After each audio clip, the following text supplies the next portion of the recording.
Hello my dear friends, I hope आप सभी बहुत ज़्यादा अच्छे होंगे। एक प्यारा सा नोटिफिकेशन आउट हुआ है रेलवे की तरफ से, जो कि बहुत ही अच्छा नोटिफिकेशन होने वाला है हम सभी के लिए। इसमें क्या है, बहुत सारी पोस्ट है, सब कुछ डिटेल में बात करेंगे वन बाय वन। चलिए स्टार्ट करते हैं। फर्स्ट इसमें क्या रहने वाली है आपकी, इसमें क्या है जो पोस्ट है, एक तो है आईटीआई वालों के लिए, एक है उन लोगों के लिए जिन्होंने आईटीआई नहीं की। तो दोनों के लिए ही ये दोनों ही पोस्ट के बारे में देखेंगे। तो चलिए स्टार्ट करते हैं। फर्स्ट है हमारा आईटीआई वालों के लिए। तो इसमें क्या है, फिटर की पोस्ट है, जिसमें टोटल हमारी 107 वैकेंसीज हैं।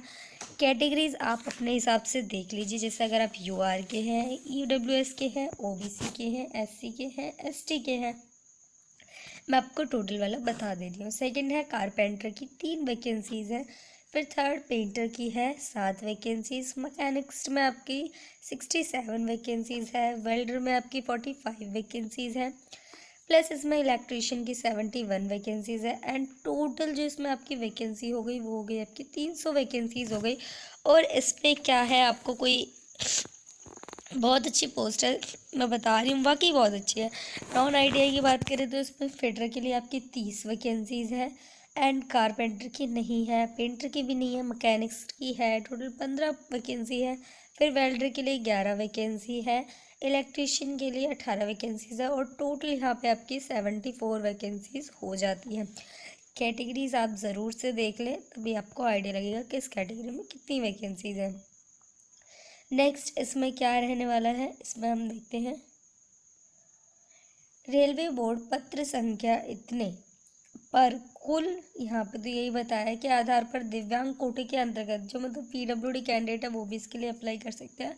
उनके लिए जो सीट है आईटीआई में 9 है एंड नॉन आईटीआई में 2 सीटें उनके लिए आरक्षित है। मतलब जो रिजर्व कहते हैं उनके लिए रिजर्व रहने वाली है।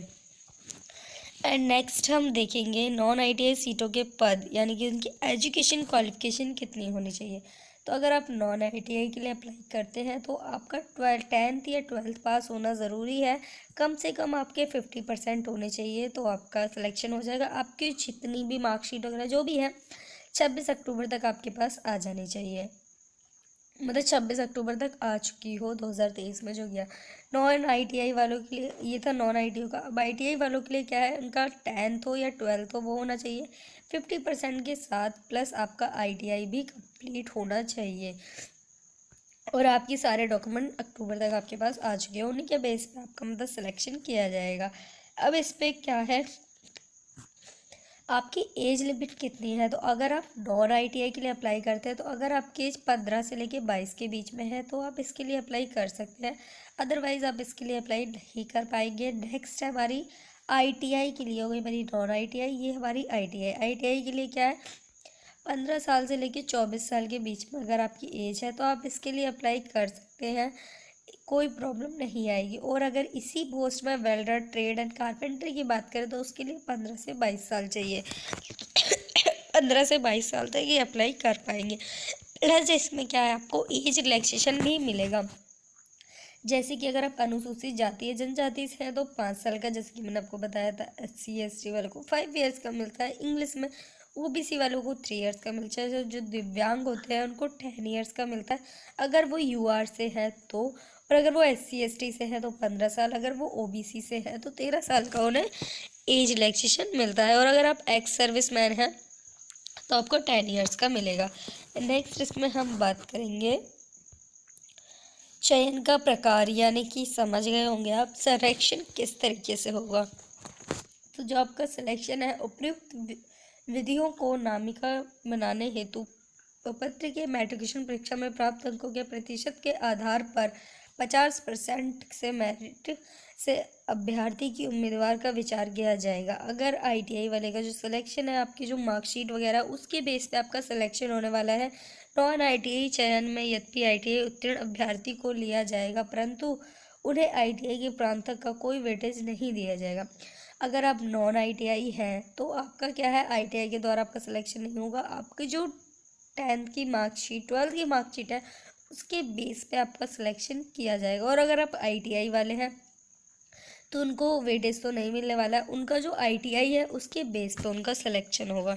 तो दोनों ही तरीके से आप जिसमें एलिजिबल हो उस तरीके से कीजिए, कोई प्रॉब्लम नहीं है। एप्लीकेशन फ़ीस कितनी है? तो जो एप्लीकेशन फ़ीस की बात करें तो इसमें क्या है, अगर आप आवेदन शुल्क एवं भुगतान का माध्यम ITI और नॉन ITI दोनों के लिए एक ही है, अलग अलग नहीं है। आपकी 100 रुपये एप्लीकेशन फ़ीस है। उम्मीदवार को दिनांक 25 नवंबर को 16:45 तक पंजीकरण ऑनलाइन भुगतान करने की अनुमति है, यानी कि जो इसकी लास्ट डेट है वो 25 नवंबर रहने वाली है। इसके फॉर्म अभी स्टार्ट है, आप चाहे तो अभी भी इसके लिए अप्लाई कर सकते हैं। आवेदन करने की अंतिम तिथि 25 नवंबर, जो कि मैंने अभी आपको बता दी थी।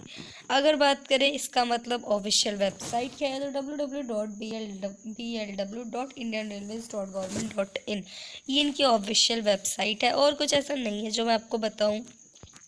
फिर भी कोई डाउट है आपको, अच्छा ये इंग्लिश में दे रखा है, अगर किसी को हिंदी में ना समझ में आए तो उसके लिए इंग्लिश में दे रखा है, पर मुझे हिंदी में समझ में आ गया था, इंग्लिश में भी समझ में आ जाता है, तो मैंने कोई कन्फ्यूजन तो मैंने आपके लिए नहीं छोड़ी है। फिर भी कोई भी डाउट है तो आप मुझसे कमेंट बॉक्स में पूछ सकते हैं। अगर वीडियो पसंद आई है तो बस आई वॉन्ट वन थिंग, कि आप इस वीडियो को ज़्यादा से ज़्यादा लोगों को शेयर कर दें, बस इतना ही चाहिए। Thank you.